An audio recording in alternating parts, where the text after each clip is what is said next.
T'invite à t'installer et à fermer les yeux ou à les garder fermés. Et si, comme beaucoup de monde, tu es à la recherche de ton moi intérieur pour permettre aux dualités de devenir des tandems, des duos gagnants, alors cette séance est pour toi. Et pour ce faire, tu as juste à écouter l'histoire que je vais te raconter. Si par moment tu ressens des sensations de légèreté ou de lourdeur, et peu importe à quel niveau, et que tu ressentes aussi ton corps s'enfoncer progressivement sur la surface sur laquelle il est installé, c'est tout à fait normal. Et si, par moment, tu penses à autre chose qu'à l'histoire que je te raconte, cela fait partie du processus naturel de l'état d'hypnose. Dans la métropole de Lysia, où les lumières des néons éblouissaient les nuits, et Lara, une jeune femme de 30 ans, se sentait engloutie par le tumulte de la vie urbaine. Chaque jour, elle naviguait à travers les foules, mais à l'intérieur, elle se sentait seule, comme si une partie d'elle-même était perdue.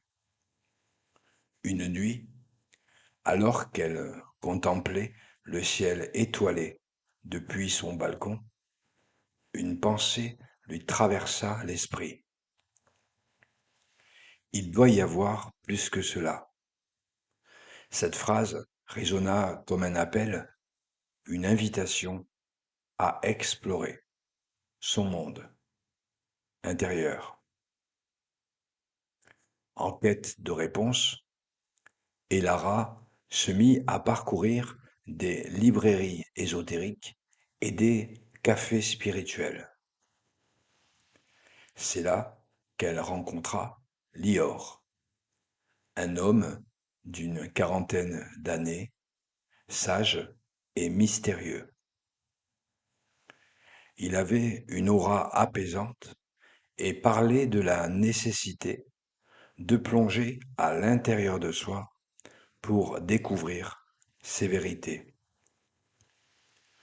Intriguée, Elara lui demanda comment faire. Lior lui répondit simplement: écoute ton cœur et il te mènera là où tu dois aller.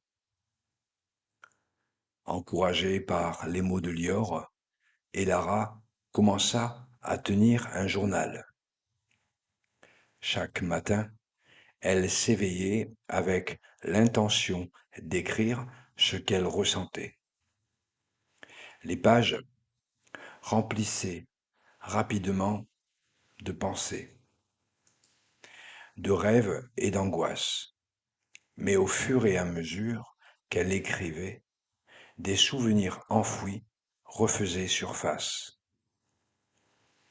Des moments de joie, de tristesse, de rêves abandonnés. Ce processus la plongeait dans des réflexions profondes. Qui était-elle vraiment? Lior lui suggéra de méditer pour approfondir sa connexion intérieure.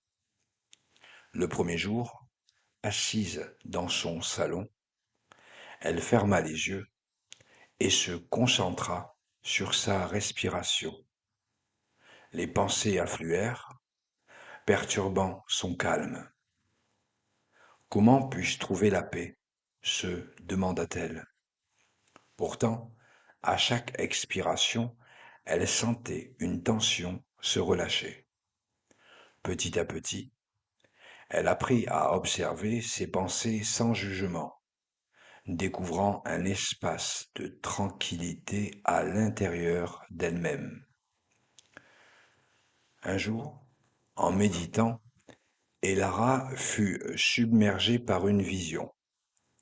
Elle se trouva dans un jardin luxuriant où un enfant jouait. Elle réalisa que c'était elle, à l'âge de 6 ans, riant et insouciante.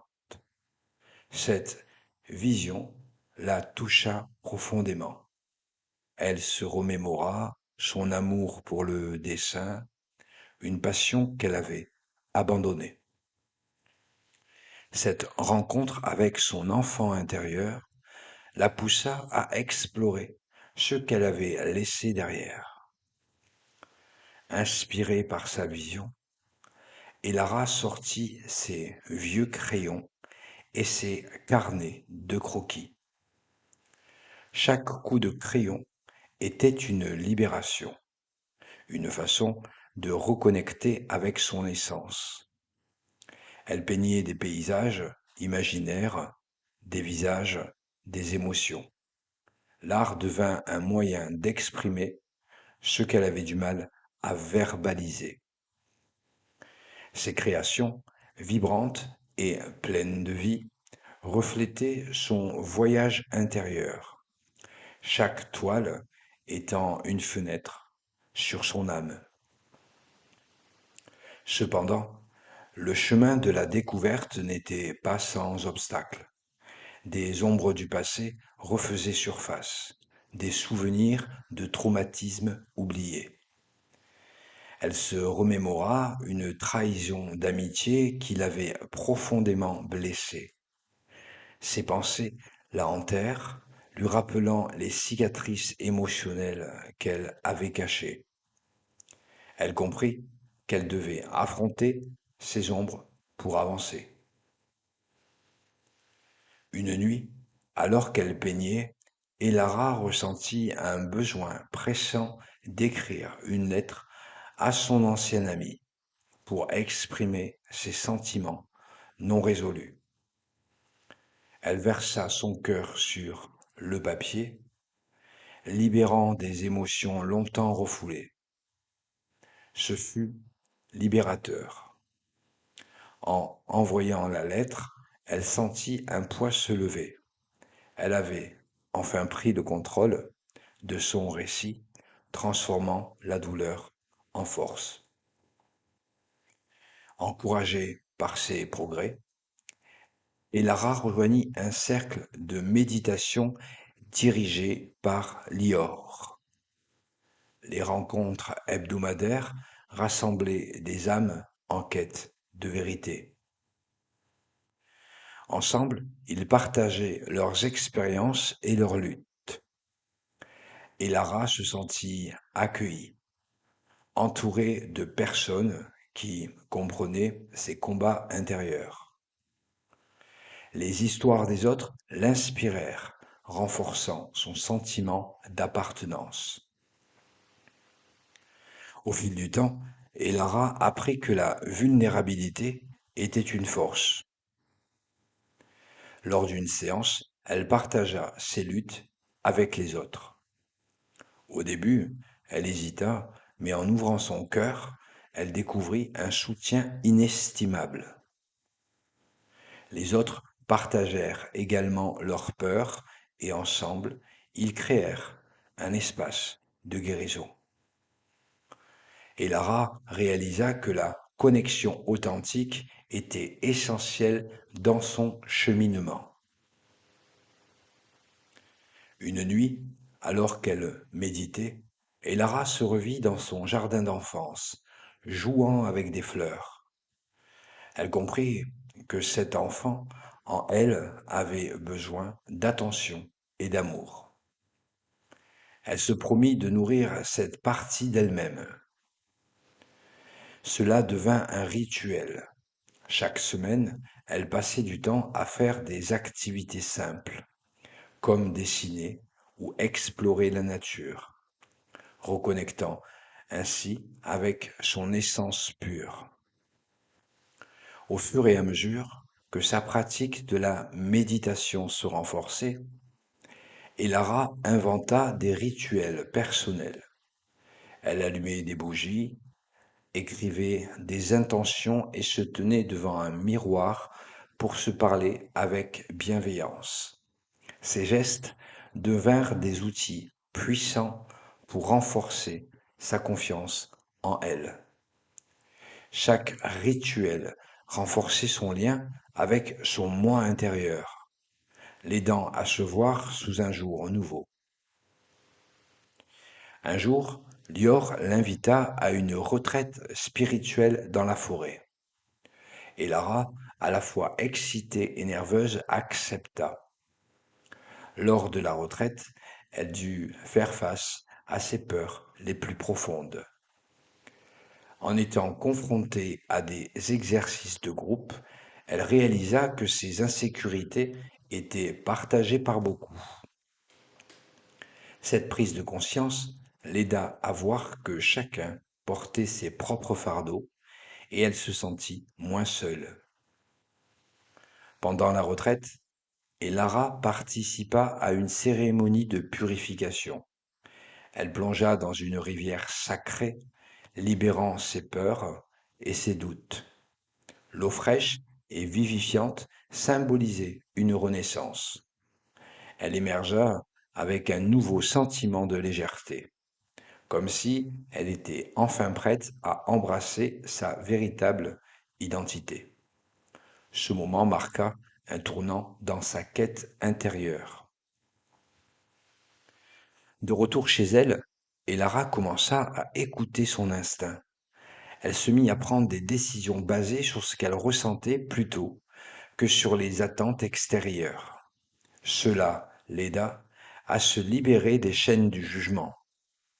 Chaque choix, qu'il soit petit ou grand, était une affirmation de sa nouvelle vie. Elle se sentit plus en accord avec elle-même, comme si elle retrouvait enfin son chemin. Une nuit, Elara fit un rêve marquant. Elle se voyait dans un espace éthéré, entouré de lumière et de sagesse. Des figures bienveillantes lui parlaient, lui révélant des vérités sur elle-même. À son réveil, elle nota chaque détail, consciente que ses rêves étaient des messagers de son subconscient. Elle commença à tenir un journal de rêves, cherchant à déchiffrer les messages cachés.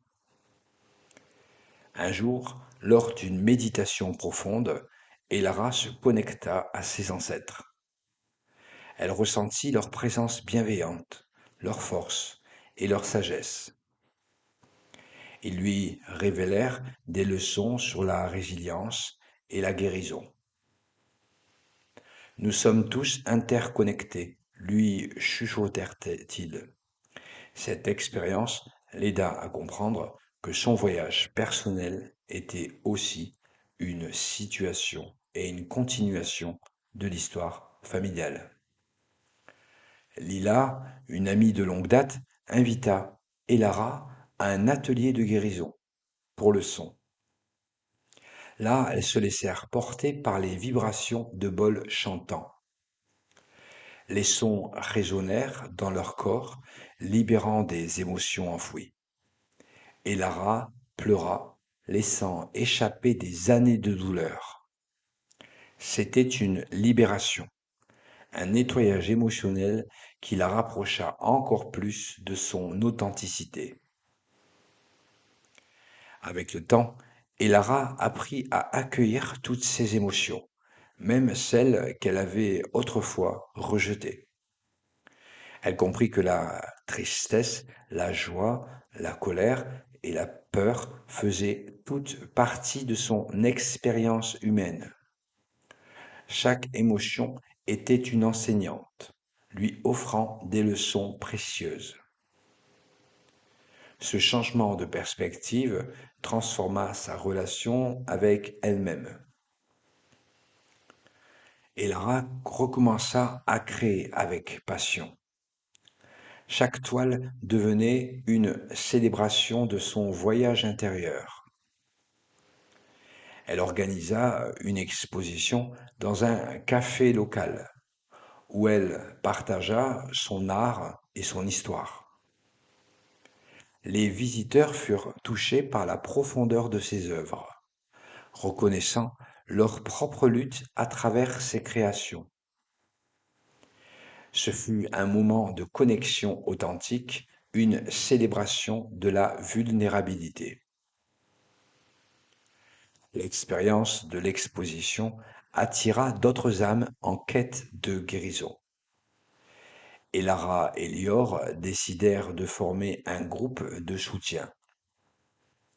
Chaque semaine, ils se réunissaient pour partager des histoires, des techniques de méditation, de relaxation et des rituels.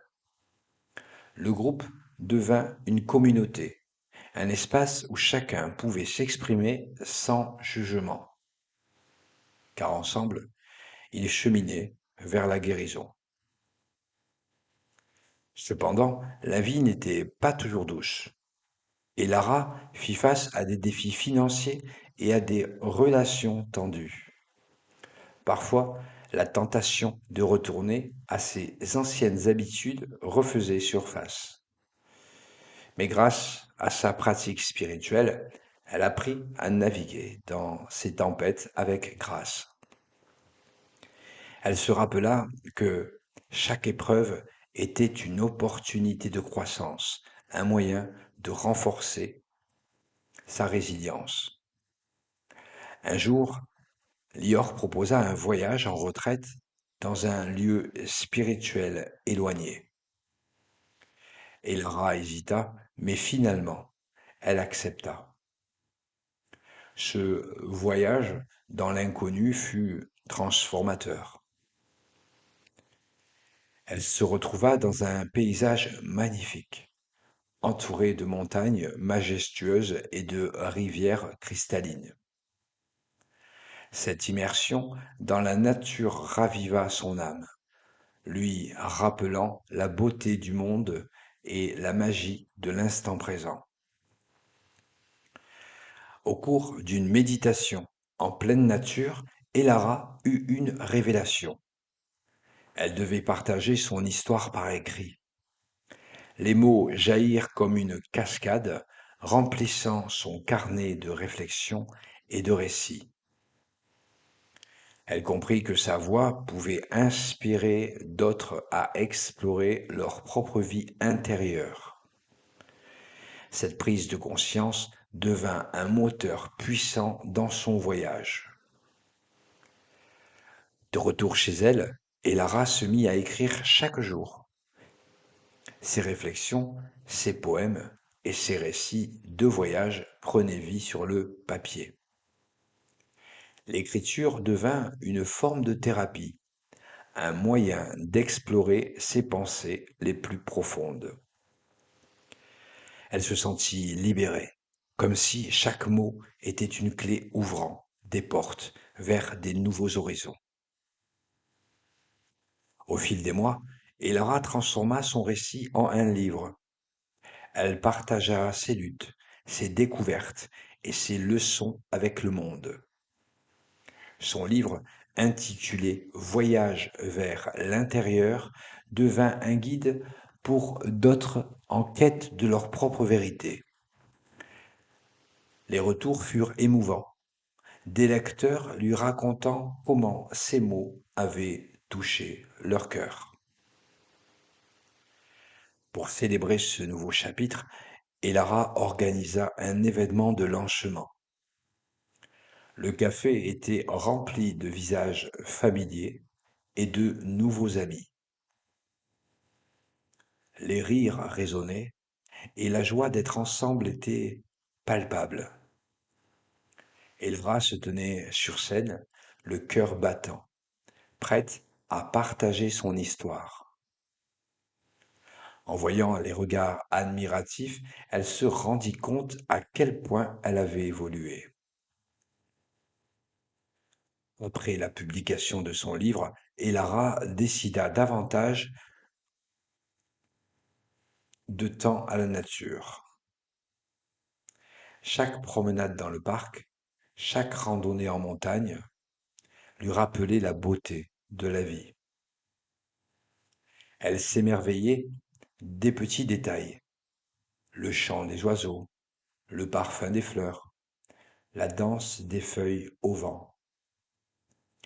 Ces moments de connexion avec la nature devenaient des sources d'inspiration infinie. Et Lara commença à donner des ateliers, partageant son expérience et ses connaissances avec d'autres. Elle guidait des groupes dans des pratiques de méditation et d'écriture, créant un espace de guérison collective. Les participants partageaient leurs histoires et chaque rencontre renforçait le lien entre eux. Ensemble, ils formaient une communauté vibrante, unie par la quête de vérité. Finalement, Elara réalisa que son voyage intérieur était un processus sans fin.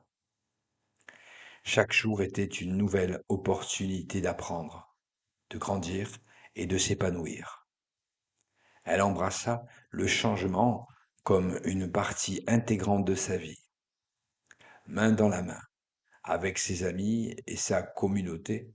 Elle continua d'explorer les profondeurs de son être, prête à partager. Finalement, Elara réalisa que son voyage intérieur était un processus sans fin. Chaque jour était une nouvelle opportunité d'apprendre, de grandir et de s'épanouir. Elle embrassa le changement comme une partie intégrante de sa vie. Main dans la main avec ses amis et sa communauté, elle continua d'explorer les profondeurs de son être, prête à partager sa lumière avec le monde.